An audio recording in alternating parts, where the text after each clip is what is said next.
নমস্কার বন্ধুরা, কেমন আছেন সবাই? লুকাস লাইফের নতুন একটা ভিডিওতে সবাইকে স্বাগত। তো এখন তো শীতকাল, শহর হোক আর গ্রামে হোক সব জায়গায় কিন্তু এখন চাল কুমড়ার বড়ি দেওয়ার ধুম পড়ে গেছে। তো আমার মাও আজ চাল কুমড়ার বড়ি দেবে। তো প্রথমে আমার মা কুমড়া খোসা ছাড়িয়ে রেখে এখন কিন্তু সুন্দর করে গ্রেড করে নিয়েছে। এই যে কুমড়া কিন্তু সবই গ্রেড করে নেওয়া শেষ। তো এগুলো এখন একটা নেটের ভিতরে দিয়ে এখন কুমড়া থেকে জল ঝরিয়ে নিচ্ছে। তো কুমড়ায় যদি জল থাকে তাহলে আসলে বড়িটা ভালো লাগে না। আর এখানে ভিজায়ে রাখা হয়েছে এই যে মাসকলাইয়ের ডাল, এই ডাল দিয়েই কুমড়ার বড়ি দেওয়া হবে। তো এই ডাল সারা রাত ভিজানো থাকবে।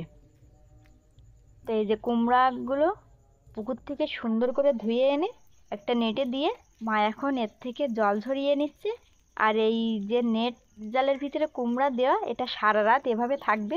কুমড়াতে যে জল থাকবে সারা রাত ধরে এটা শুকায়ে যাবে। তো এখন বাজে রাত 4টা।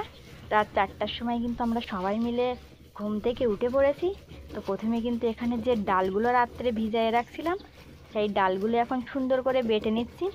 তো ডালগুলো বাটা হয়ে গেলে কাজ শুরু করে দেব। তো এই যে ডাল কিন্তু সম্পূর্ণ বাটা শেষ হয়ে গেছে। আর যে কুমড়া সারা রাত রেখে দিয়েছিলাম জল ঝরানোর জন্য, মা এখন নেট থেকে সেই কুমড়াগুলো সুন্দর করে তুলে নিয়ে এখন ডালের সাথে মিশিয়ে দিচ্ছে। ডাল আর কুমড়া সুন্দর করে মিশিয়ে দেওয়ার পরে আবার ডাল আর কুমড়া একসাথে বেটে নিতে হবে। তো কুমড়া আর ডাল যত বেশি বেটে সাদা করা যাবে বড়িগুলো তত বেশিই সুন্দর হবে। তো এই যে এখানে কিন্তু মার কিন্তু ডাল আর কুমড়াই একসাথে মাখানো হয়ে গেছে।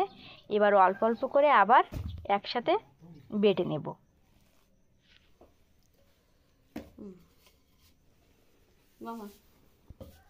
আমাদের এলাকায় কিন্তু আমরা এই জিনিসটা দিয়েই ডাল বা কুমড়ো বেটে কুমড়ার বড়ি দিই। তো এখানে কিন্তু আমার ডাল আর কুমড়োই একসাথে বাটা হয়ে গেছে। তো মা এখন দিয়ে দিচ্ছে পরিমাণ মতো লবণ। তো কুমড়ার বড়ি দেওয়ার সময় লবণ দিতে হয়, তাহলে খুব সুন্দর টেস্ট হয়। তো মা এখন লবণ দিয়ে কুমড়া আর ডালের সাথে লবণ সুন্দরভাবে এখানে মাখিয়ে নিচ্ছে।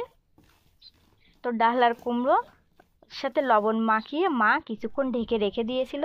তো এখন সকাল হয়ে গিয়েছে, এখন কুমড়ার বড়ি দেওয়া শুরু করে দেব।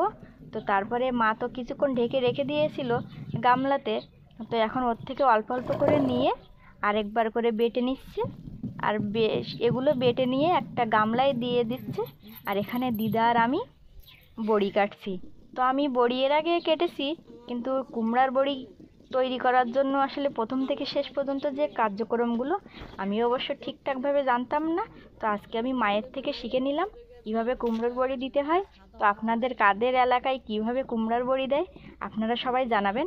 আর ভিডিওটি কেমন হয়েছে আপনারা সেটাও জানাবেন। সবাই ভালো থাকবেন, সুস্থ থাকবেন।